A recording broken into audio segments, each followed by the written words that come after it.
it has been confirmed that Britain's largest Muslim event will get underway this weekend, with organisers saying that it will send a message of peace and unity at a time of growing division. But new polling commissioned by the organisers suggests that 3/4 of Britons believe the country is more divided than it was 5 years ago. So do events like this really promote unity or just division? With me now is the head of domestic policy at Pickthall House, Jacob Williams. Jacob, thank you for joining me. So 50,000 people are going to be at this event. Presumably they will all be Muslim. Correct me if I'm wrong on that.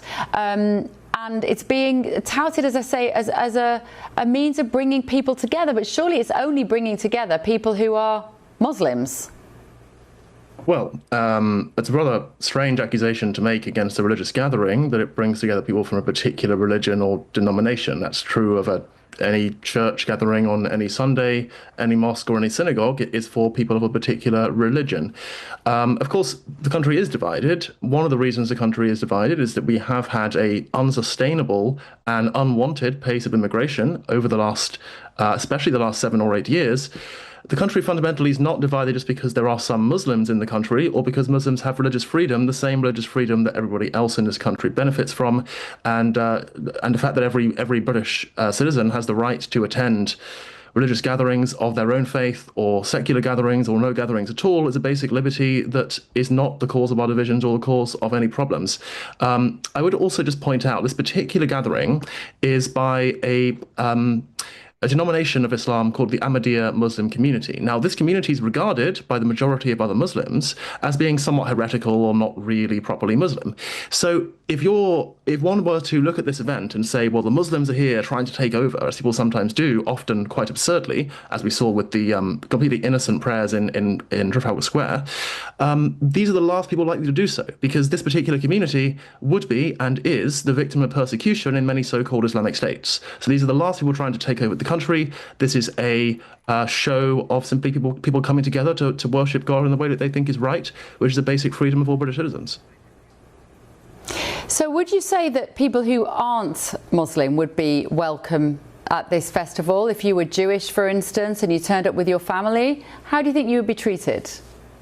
I think people will be treated with complete ordinary decency and respect. I think that non-Muslims do attend, but it's just a strange thing to ask. Well, non-Christians attending church, non-Jews attending synagogue, I mean, of course they're permitted to, and people are treated with respect and in a civil way, but fundamentally a religious gathering is often for people of a particular religion because they worship and engage in religious activities in a particular way, and I just fail to see why that's a problem. Is it fair to say, though, Jacob, that some elements of the Muslim faith, and as you say, the Ahmadiyya Muslims may not subscribe to that, but there are some, perhaps a large number of Muslims, that would like everybody on the planet to be Muslim. And in fact, one of the basic tenets of Islam is that we are all born Muslims. Some of us just don't know it.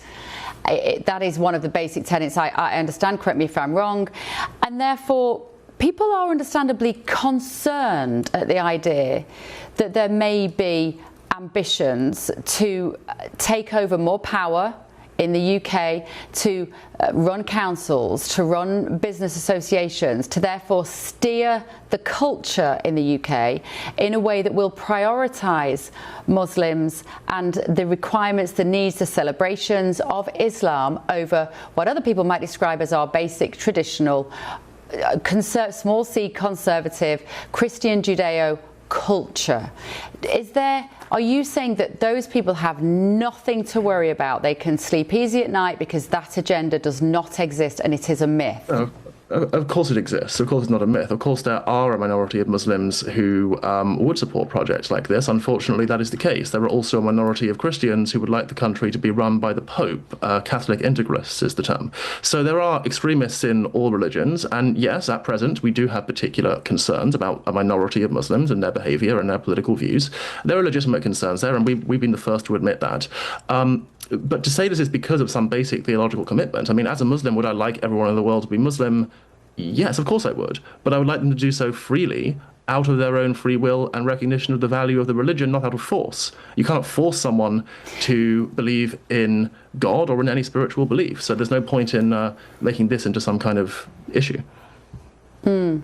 Okay, all right, Jacob, thank you. Really appreciate that. Head of Domestic Policy at Pickthall House, Jacob Williams.